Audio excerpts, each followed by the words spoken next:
문득 두 사람이 여호와 예수와 함께 말하니 이는 모세와 엘리야라. 영광 중에 나타나서 장차 예수께서 우리 그날에 말씀하실 것을 다같이 베드로와 및 함께 있는 자들이 원하여 돌다가 아주 깨어 예수의 영광과 및 함께 선 두 사람을 보더니. 아멘. 오늘은 모세와 엘리야의 사역을 완성하신 예수 그리스도라는 제목으로 말씀을 묵상하겠습니다. 모든 성경은요 구속사적 관점으로 보아야 됩니다. 쉽게 말씀드리면 예수님께 하신 일로 보아야 한다는 말입니다. 구약과 신약의 모든 말씀은 인류를 구원하시기 위해서 오신 하나님의 구속의 역사, 그 구속의 역사를 줄여서 구속사라고 얘기합니다. 이 구속사를 성경은 얘기하는데 이 구속사의 정점에 누가 있어요? 바로 예수 그리스도께서 우뚝 서 계신다라는 말입니다. 예수님께서 요한복음 5장 39절에 보니까 진히 말씀하시기를 너희가 성경에서 영생을 얻는 줄 생각하고 성경을 연구하거니와 이 성경이 곧 내게 대하여 증언하는 것이다 라고 말씀하고 있어요. 제가 존경하는 목사님 한 분도 그렇습니다. 성경은요 연구하는 게 아니에요. 공부하는 게 아니에요. 뭐예요? 성경은 뭐예요? 하나님의 말씀을 대연한 거예요. 그러니까 하나님의 말씀으로 들어야지 이걸 분석하고 연구해서는 되지 않는다는 것입니다. 또 초대교회 교부 어거스틴도 구약에서 복음의 모든 질을 찾아야 한다라고 했어요. 그 복음은 우리가 줄여서 뭐라고 그랬어요? 예수님의 죽으심과 부활하신 거죠. 예수님의 죽으심과 부활이 구약에서 다 나타난 것이에요. 그래서 마틴 루터, 우리 종교개혁이 기술하고 있는 마틴 루터도 성경의 모든 것에서 그리스도를 발견해야 된다라고 얘기하고 있는 것입니다. 물론 너무나 알레고리적인 해석에서는 무조건 피하면 무조건 보혈 이렇게 해석해서는 안 됩니다만은 하여튼 신구약은 다 연결되어 있는 거예요. 함께 예수님의 역사들을 기록한 거란 말이에요. 그래서 예전의 사람들은 목사님들은 그런 얘기도 있죠. 구약은 예수님이 신약에 다 완성한 게 필요 없다라고 얘기했는데 전혀 틀린 말이에요. 그렇게 무식하게 하면 구약이 뭐 필요가 있어요? 여러분 구약과 신약은 항상 어디를 봐도 예수 그리스도의 흐름을 보고 있는 것입니다. 그래서 아까도 얘기한 마틴은 결론적으로 성경을 짜면 무엇밖에 안 남다고 예수의 피밖에 안 남는다라고 얘기했다는 것입니다. 신구약 성경의 모든 말씀에서 그리스도를 증거하는 것이 바로 기독교의 영원한 임무요 또한 과제라는 것입니다. 왜냐하면 구약의 계시가 그리스도 예수 안에서 다 그대로 완성되었기 때문인 것입니다. 이 그림을 비교한다면 스케치와 완성된 그림 사이에 있는 유기적인 관계와 같다라는 것입니다. 스케치는 그냥 내가 무엇을 그렸다고 모양만 슬쩍 이렇게 대도 윤곽만 그리잖아요. 그리고 완성된 그림에 색을 칠하고 안전하게 그리는 겁니다. 우리가 이 완성의 관점에서 첫 스케치를 돌아보는 것처럼 완성된 신약의 계시의 관점에서 구약의 스케치를 돌아보는 것은 아주 자연스러운 일이라는 것입니다. 하나님의 계시는요 점진적이라고 얘기합니다. 점진적, 한 번에 팍 이루어진 게 아니라 점차 일어나는 거예요. 구약의 의미는 성경 계시가 발전하면서 더욱더 심화되고 넓어져서 신약으로 완성되고 두 성경의 의미는 서로 유기적인 조화와 통일성을 이루고 있다라는 것입니다. 그러므로 우리는 구약의 발판을 딛고 신약으로 넘어가도록 해야 한다라는 것이죠. 그래서 우리는 두 성경의 증거를 해석의 최종적 단계에서 어디로 봐야 된다고요? 그리스도 중심적으로 들어가야 된다라고 얘기하는 것입니다. 오늘 말씀 본문의 말씀 말라기서와 누가복음에는 모세야 엘리야 그리고 예수 그리스도의 관계가 간략하면서도 의미심장하게 나타나고 있습니다. 우리는 이 전 성경에서 모세와 여호수아 또 엘리야와 엘리사 그리고 세례 요한과 예수님 사이에 상호 영광 관계가 분명하고 그들의 사이에 분명한 통일성이 있구나라는 것을 발견해야 되는 것입니다. 오늘은 그것을 해보려고 합니다. 오늘 우리는 율법을 대표하는 모세 그리고 예언사항을 대표하는 엘리야, 그리고 두 사역을 완성하신 예수 그리스도의 모습을 한 번씩 살펴보도록 하겠습니다. 변화산 위에서 호련히 변화하신 예수님 앞에 구약의 인물인 모세와 엘리야가 나타나는 것은 우연한 일이 아니라는 것입니다. 성경은 단편적인 사건들이나 교훈을 기록한 책이 아니에요. 성경에는요, 놀랄만한 통일성이 있다는 것입니다. 하나님 나라는 점진적으로 진행해서 마침내 모든 것이 예수 그리스도 안에서 완성되어진다는 사실. 오늘 말씀을 통하여 오직 예수 신앙을 더욱 굳게 하는 은혜가 있기를 바랍니다. 이를 위해서 먼저 모세와 엘리야의 관계, 그리고 엘리야와 세례 요한과의 관계, 나아가서 모세와 엘리야의 사역을 완성하신 예수님에 대해서 살펴보도록 하겠습니다. 먼저 말라기서 4장 4절과 5절을 한번 보겠습니다. 말라기서 4장 4절 5절. 자, 다 같이 볼까요? 시작. 너희는 내가 이스라엘을 위하여 내 종 모세에게 명한 법과 뜻대로 지켜가라. 보라, 여호와의 크고 두려운 날이 이르기 전에 내가 선지 엘리야를 너희에게 보내리. 본문은요, 구약의 마지막 책인 말라기서의 결론이면서도 보다 넓게는 구약 성경 전체의 결론이라고 얘기할 수도 있는 부분이에요. 이 말씀은 여호와의 의로우신 심판을 기다리는 경건한 사람들이 어떻게 살아야 하는지를 보여주고 있는 말씀이기도 하고, 장차 예수님의 초림과 재림으로 구원과 심판을 주도적으로 행사하시는 메시아가 임하실 때에 갖추어야 할 영적 준비에 대한 말씀이기도 하는 것입니다. 하나님은 모세를 통하여 법, 그리고 율례, 법도를 이스라엘 백성에게 주셨다라고 말하고 있어요. 여기서 4장 보니까 4절 보니까 뭐라고 합니까? 너희는 내가 호렙에서 온 이스라엘을 위하여 라고 했잖아요. 이 온 이스라엘은 모세 당시의 광야 이스라엘 사람에게만 국한된 얘기는 아니란 말입니다. 온 이스라엘은 모든 세대의 하나님의 언약 백성 모두를 총괄한 것입니다. 그리고 토라가 율법 전체를 포괄하는 표현이라면, 율례에는 토라를 일반 백성들이 구체적으로 시행하지 않은 구속령을 가진 법령이다. 더 세법이 되는 거죠. 또 법도는 토라의 각 규현들을 의미하는 것입니다. 모세를 통하여 이스라엘에 주신 율법은 하나님의 백성들을 복주시기 위한 하나님의 은혜였다는 것입니다. 하나님은 이스라엘이 하나님을 경외하면서 하나님의 법을 순종할 때에 아브라함에게 언약하신 시의 약속, 땅의 약속, 복의 약속을 이루실 것이었습니다. 그러나 이스라엘의 역사를 보면요, 모세의 기대와는 달리 그들은 끊임없이 하나님을 배반하고 율법의 그늘에서 늘 이탈했어요. 하나님은 주의 종 선지자들을 파송해서 이스라엘에 경고의 메시지를 보내셨고, 선지자들은 때로 목숨을 걸고 불의한 세력에 대항해서 하나님의 말씀을 전했던 것을 우리는 보게 됩니다. 엘리야는 그중 대표적인 선지자이기도 합니다. 열왕기서에 보면 엘리야는 여러 곳에서 모세의 화신으로 나타나고 있어요. 출애굽기 14장 보면 모세가 홍해를 가르고 육지가 건넜던 것처럼 엘리야는 어디를 건너요? 요단강을 가르고 그 요단강 유이 걸어가는 모습이 열왕기 하에 나타납니다. 또 우리가 잘 알고 있는 모세가 광야의 이스라엘 백성들이 탐욕과 불순종 앞에서 절망했던 것처럼, 또 엘리야는 광야의 로뎀나무 아래서 죽기를 처하고 있었던 것을 여러분들이 기억하실 것입니다.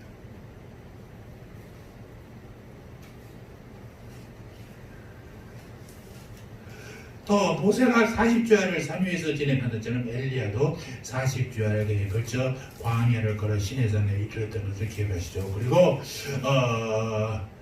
엘리야는 모세처럼 시내산 모세의 동굴에서 하나님의 신현을 경험하고 음성을 들었던 것입니다. 이 부분은 잘 여러분들이 기억을 못할 것 같아서 찾아보겠습니다. 열왕기상 19장 11절에서 14절을 한번 보겠습니다. 열왕기상 19장 11절 14절. 모세를 그리면서 이 장면을 보셔야 돼요. 시작. 여호와께서 가라사대 너는 나가서 여호와 앞에서 산에 섰으라 하시더니 여호와께서 지나가시는데 여호와 앞에 크고 강한 바람이 산을 가르고 바위를 부수는 바람 가운데 여호와께서 계시지 아니하며 바람 위에 지진이 있으나 지진 가운데도 여호와께서 계시지 아니하며 또 지진 위에 불이 있으나 불 가운데에도 여호와께서 계시지 아니하더니 불 위에 세미한 소리가 있는지라. 엘리야가 듣고 겉옷을 얼굴을 가리우고 나아가 동굴 위에 섬에 소리가 있어 저에게 임하여 가라사대 엘리야 네가 어찌하여 여기 있느냐. 저가 대답하되 내가 만군의 하나님 여호와를 위하여 열심히 특심하오니 이는 이스라엘 자손이 주의 언약을 버리고 주의 단을 헐며 칼로 주의 선체를 죽였으며 오직 나만 남겨 그늘 저희가 내 생명을 찾아 취하려 하나이다. 이걸 보면요 모세의 모습이요 그대로 보인단 말이에요. 이 모든 것은 하나님께서 선지자 엘리야를 새로운 모세의 화신으로 세우셨다라는 것을 의미하고 있는 것을 보게 됩니다. 여러분 하나님의 사람 엘리야는요 자신의 영광을 제자인 엘리사에게 물려주죠. 물론 갑절의 영광을 주옵소서 했던 엘리사의 말씀대로 정말 갑절의 역사를 이루고 있는 것을 성경을 통해서 보게 됩니다. 스승의 영감을 물려받은 엘리사 역시 새로운 모세의 모습으로 나타나죠. 모세가 마라의 쓴물을 단물로 고쳤듯이 엘리사는 여리고의 죽음의 물을 생명의 물로 고치는 장면이 열왕기하 2장 이하에 나타납니다. 또 모세가 광야에서 이스라엘에게 만나를 내리도록 중보했듯이 엘리사는 기근으로 고생하는 백성들에게 만나 같은 양식을 제공해 주는 것도 보게 돼요. 열왕기하 4장 42절 이하에 기록되어 있습니다. 메모해놓고 내일 한번 찾아보시기 바랍니다. 이리에서 모세의 사역은요 엘리야와 엘리사에게 반복되어서 더욱더 깊어지고 있는 모습을 보게 됩니다. 그뿐입니까? 선지자직의 계승이라는 관점에서 볼 때 모세가 여호수아에게 안수하여 성령 충만하게 하였듯이 엘리야는 어떻게요? 엘리사에게 영감의 갑절을 유산으로 주고 선지자의 직무를 상징하는 겉옷도 유산으로 주게 됩니다.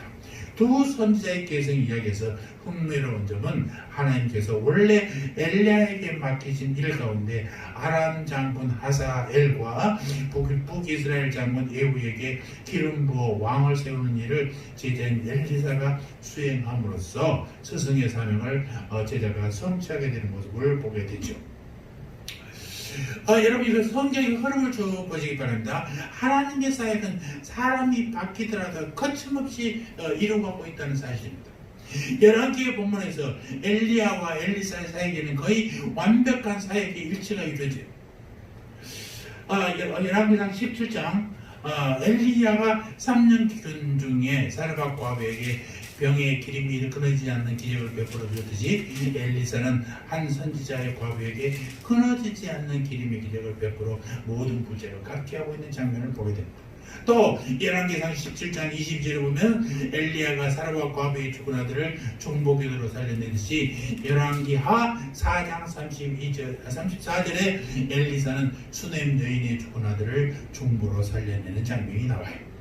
엘리야가 시내산에서 하나님의 세미한 음성을 듣는 것 같이 엘리사는 아람 왕의 궁궐과 은밀한 곳에서 이루어지는 군사대처럼 듣고 있습니다. 기가 막히죠. 여러분 이거 찾아보겠습니다.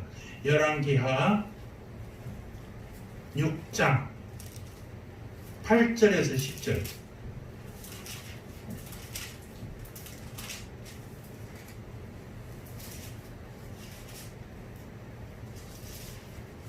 여러분 성경이 읽을 놓치고 지나갈 것 같아서 한번 찾아보겠습니다.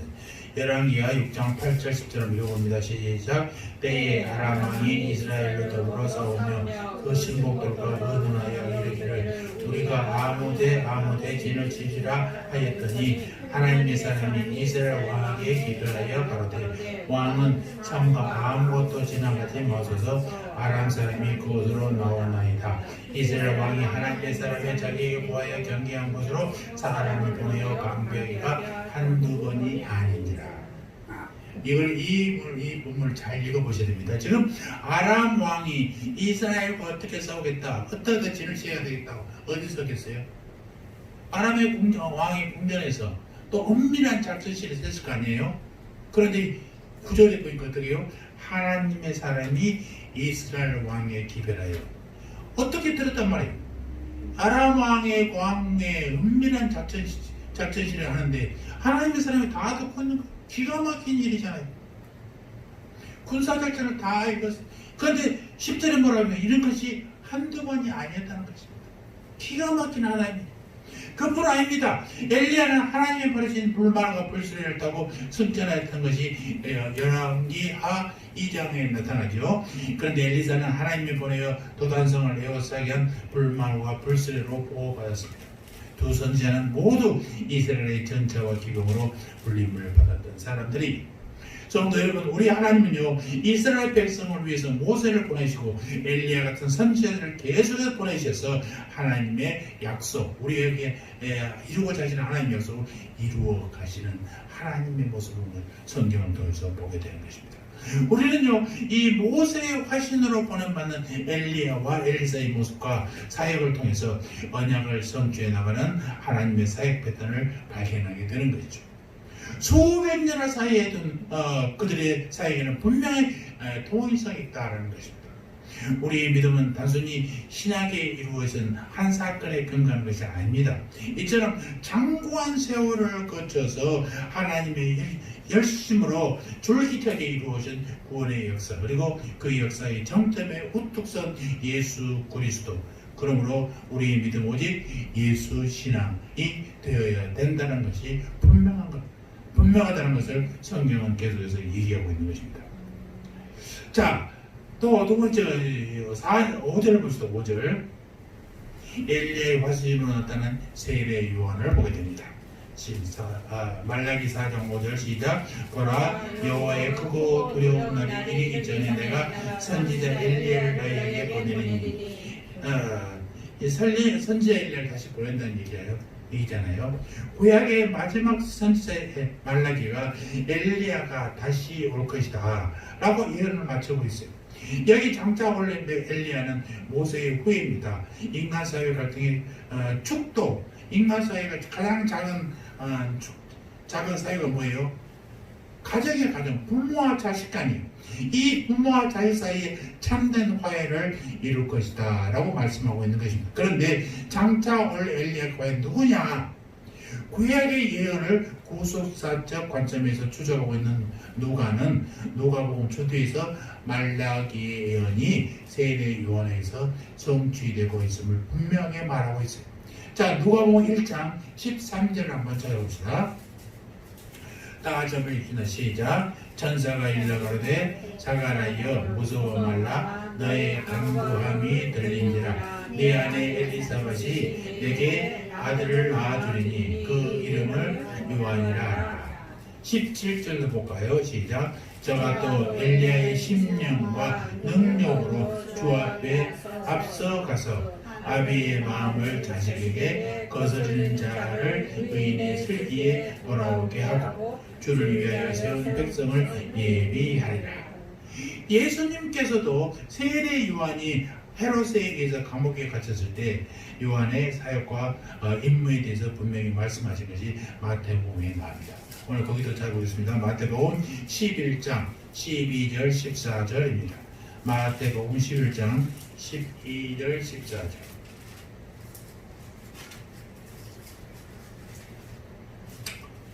다 같이 시작. 세례 요한의 때부터 지금까지 천국은 침노를 당하느니 침노하는 자는 빼앗느니라. 모든 선지자와 및 율법에 예언한 것이 요한까지이니 만일 너희가 즐겨 받을진대 오리라 한 엘리야가 곧 이 사람이니라. 이 사람이 누구예요? 세례 요한. 세례 요한은 하나님께서 엘리야의 사역을 계승하기 위해서 세우신 엘리야의 화신이라고 분명히 말씀하고 있습니다. 우리는 구약과 신약을 다 틀어졌으니까 말라기서와 시작간의 중간 기간 400년 됩니다. 아무 말씀이 없어요. 그렇기 때문에 성경이 신구약이 딱 잘라져 있지만 이 400년에 되는 중간기를 연결하고 있는 하나님의 역사는 그대로 진행되고 있다는 것입니다. 세례 요한은 엘리야의 사역을 개선하기 위해서 세워진 엘리야의 화신이만 한 게 아니라 뒤에 오실 예수 그리스도의 사역을 준비하기 위해서 파송하는 왕의 길을 닦는 자라는 것이었습니다. 그러니까 얼마나 세례 요한이 엘리야를 닮았는지 한번 보시기 바랍니다. 세례 요한은 엘리야처럼 약대털을 입고 허리에 가죽띠를 띠고 살았어요. 열왕기 하도 여러분들 찾아보세요. 열왕기하 1장 7절 8절 말씀. 열왕기를 읽을 때 여러분들이 깊이 관심을 두시고 있지 않으니까 이게 있는지 없는지를 모르게 됩니다.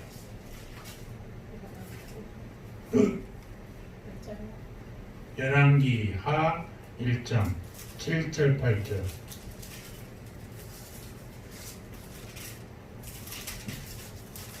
자, 이제 시작. 너희를 만나 이마를 너희에게 보면 그 사람의 모양이 어떠하느냐. 저희가 대답하되 그는 털이 많은 사람인데 허리에 가죽띠를 띄었나이다. 왕이 가로되 그는 이스라엘 사람 엘리야로라. 예, 여기 보면요, 엘리야의 모양과 세례 모양이 이게 딱 겹쳐지잖아요. 또 한번 볼까요? 엘리야가 백성들에게 회개를 요구하고 광야에서 지내는 것처럼 세례 요한은 광야에서 유대 광야에서 뭐라고 합니까? 곧 이 말 하나님의 나라를 전하면서 백성들에게 회개하라 천국이 가까웠느니라고 외쳤던 것도 여러분 잘 기억하실 것입니다. 요한은